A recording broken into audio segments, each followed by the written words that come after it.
जय गुरुदेव।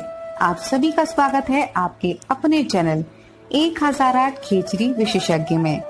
खेचरी मुद्रा सीखना इंटरनेट के माध्यम से पूर्णतः असंभव है, पर यदि आप इसे सीखना चाहते हैं या आपके मन में इसे लेकर कोई संशय है तो आप स्वयं पूज्य गुरुदेव से संपर्क कर सकते हैं। संपर्क के सभी माध्यम आपको नीचे डिस्क्रिप्शन बॉक्स में उपलब्ध हो जाएंगे। आप सभी के निरंतर अनुरोध पर आपके भक्ति मार्ग को प्रशस्त करने के लिए और आपके मन में उठने वाले संशयों को दूर करने के लिए हम लेके आए हैं आज कुछ खास। जी हाँ, हम लेके आए हैं ऐसे ही कुछ खास वीडियो खास आपके लिए। तो अगर आप चैनल पे नए हैं तो इसे अभी सब्सक्राइब कर लीजिए और साथ ही दबाएं ये घंटे का निशान ताकि हर वीडियो आप तक पहुंचे सबसे पहले फ्री में। तो चलिए करते हैं इस आध्यात्मिक यात्रा का शुभारंभ। हिंदू धर्म शास्त्र के अनुसार आप सब ने देखा होगा कि हर देवी देवता का कोई ना कोई वाहन अवश्य होता है। जैसे माता दुर्गा का शेर, भगवान विष्णु का गरुड़ और भगवान शिव का नंदी। इसी तरह से हर देवी देवता का अपना एक वाहन होता है और उनका ये वाहन उन्हीं देवी देवताओं की भांति शक्तिशाली भी होता है। लेकिन भगवान गणपति का वाहन मूषक होता है, यानी कि चूहा। और आप सबके मन में ये तो सवाल जरूर आया होगा कि भगवान गणेश बुद्धि के देवता हैं, उनका वाहन इतना छोटा सा मूषक यानी कि चूहा कैसे हो सकता है? अगर हाँ, तो आज का वीडियो है खास आपके लिए।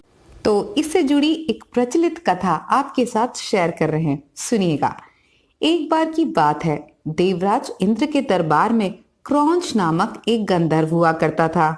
वो अक्सर अप्सराओं के साथ हंसी ठिठोली किया करता था। एक बार इसी तरह की हंसी ठिठोली करते करते उसने मुनि वामदेव पर पैर रख दिया। इससे वामदेव बहुत क्रोधित हो गए और उन्होंने क्रौंच नाम की उस गंधर्व को श्राप दे दिया, जिसके प्रभाव से वो चूहा बन गया और तुरंत ही स्वर्ग लोक छोड़कर पराशर ऋषि के आश्रम में जा गिरा। और वहां जाकर उस बलवान मूषक ने भयंकर उत्पात मचाया। उसने वहां पर रखे मिट्टी के सारे पात्र तोड़ डाले और उसमें रखा सारा अनाज खा गया।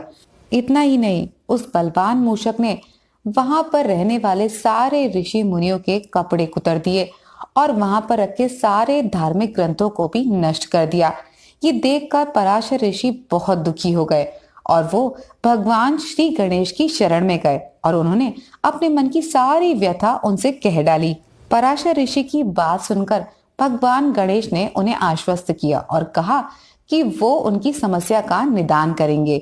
यही सोचकर भगवान गणेश ने अपना एक तेजस्वी पाश फेंका और वो पाश जाके सीधे उस मूषक के गले में पड़ा, जिसके कारण वो मूषक मूर्छित हो गया।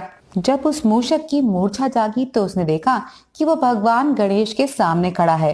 अपनी बुरी हालत देखकर उसके मन में विचार आया कि क्यों ना भगवान गणेश से प्रार्थना की जाए ताकि वो उसके कष्टों को कम कर दें।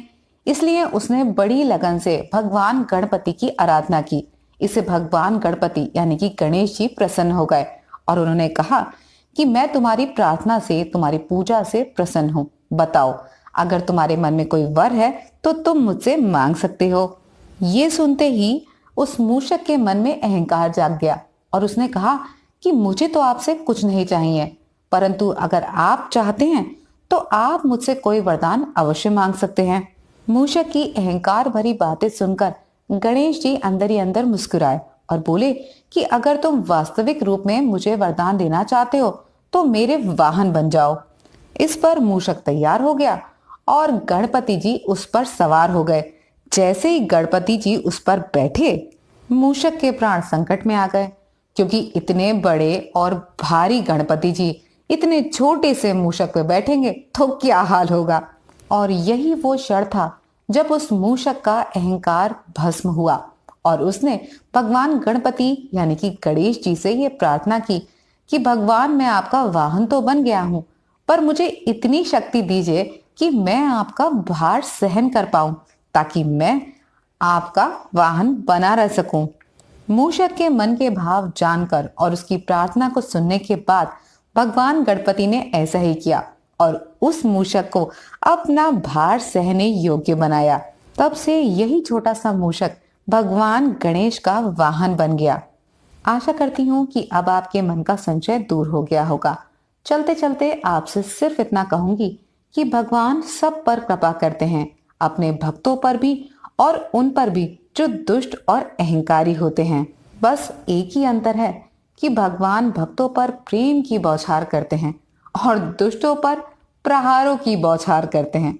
तो अब ये आपका निर्णय है कि आपको किस ओर जाना है और भगवान को किस रूप में प्राप्त करना है। आज के लिए बस इतना ही। फिर मिलेंगे अगली वीडियो में। तब तक के लिए जय गुरुदेव, जय बद्री विशाल।